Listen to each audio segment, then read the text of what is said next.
Maray na aga tabi, boy. Pulis si Roma tabi ini. Imbitaran mi tabi ika magdigdi sa estasyon. Bakit daw ako umalis ng si Roma na hindi pa tapos yung kaso ko?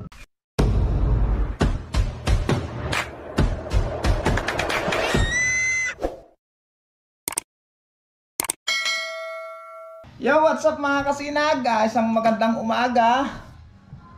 Isang pinagpalang araw po sa ating lahat.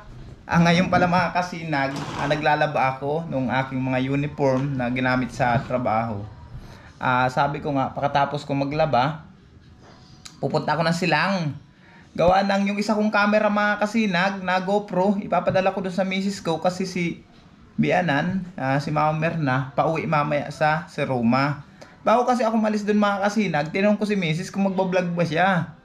Sabi niya hindi daw. Dalhin ko na lang daw itong dalawa kong camera, sabi niya. Tapos nung nakaisip siya mag-vlog mga kasinag, kaya sabi niya sa akin, ipadala ko daw itong camera. Kaya itong isang camera mga kasinag, papadala ko sa Roma.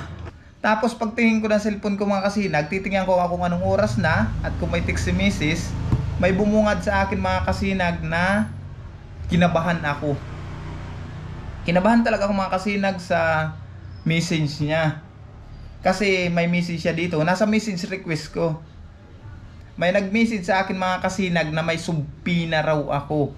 Hindi ko alam kung para sa anong kaso, na kung may violation ba ako o may nilabag akong batas. Kasi sa tagal ko sa Roma, bakit ngayon lang sila nag-message kung kailang nandito na ako sa Cavite. Ito mga kasinag lagay ko dito sa gilid. Nakalagay dito, maray na aga tabi, boy. Pulis si Roma tabi ini. Imbitaran mi tabi ika magdigdi sa estasyon. Ta may ipaparesibi kami sa imong subpina. Salamat. Kung da ika tabi available, pwede naman yan si misis mo magresibi. Ito mga kasinag yung message sa akin, message request. Naalala ko kasi nung isang araw may nag-comment na bakit daw ako umalis ng Roma na hindi pa tapos yung kaso ko. Doon ako nag-isip mga kasinag kung ano yung kaso ko sa Roma. Ano ba yung nilabag kong batas? O ano ba yung pagkakamali kong ginawa sa Roma at nagkamiron ako ng subpina. Yan pa ang katanungan mga kasinag na hindi namin alam ni Mrs. Pati nga kay Mrs. nag-message. Ngayong umaga lang talaga mga kasinag 8:32 AM. Ang oras na kasi natin ay alas 9. Naglalaba kaya ako kaya hindi ko napansin kanina. Malaking katanungan mga kasinag kung ano ang nilalaman ng subpina. Ano ba yung nilabag kong batas?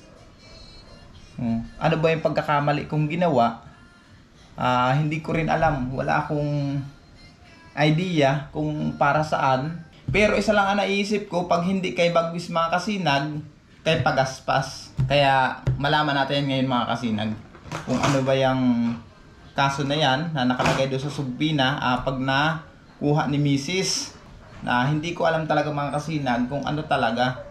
Sa tagal-tagal ko sa Roma mga kasinag kung bakit ngayon lang dumating. Kung may subpina ako at kung saan galing. Hindi ko alam kung sinong nagsubpina sa akin. Ayan din ang malaking palaisipan sa akin. Kung sa tao naman wala man tayong inargabyadong tao. Para saan daw? Ayan kasi kachat ko kasi si Mrs. mga kasinag. Sabi niya siya na daw ang magre-receive nung kukuha nung subpina. Abangan natin mga kasinag kung ano ang nilalaman ng subpina na yun. Daming pagsubok. Pero kaya natin ito mga kasinag. Tiwala lang sa mahal na Panginoon. Malalampasan din natin ito mga kasinag. Kung ano ba yung problema na ito.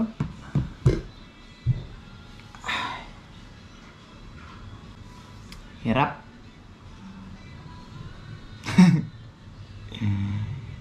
Hindi ko alam kung ano.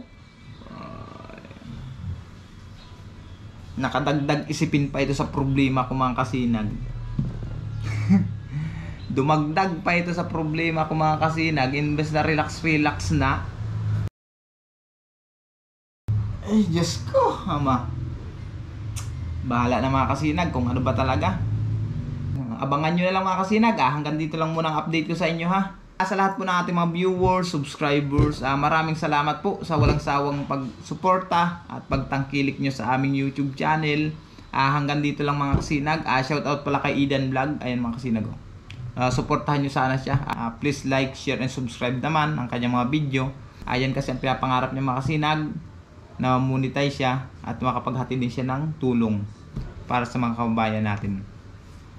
Sa ngayon mga kasinag, ito lang muna po ang update ko sa inyo. Shoutout pala sa mga katrabaho ko dyan sa PMC, sa mga leader, sa mga regular na mga kasama ko dyan, sa mga kaibigan ko. Pagpalain kayo ng mahal na Panginoon. Maraming salamat po sa maayos na pakikitungo at pagtanggap sa akin. Ingat po kayo palagi. Hanggang dito lang. Bye-bye.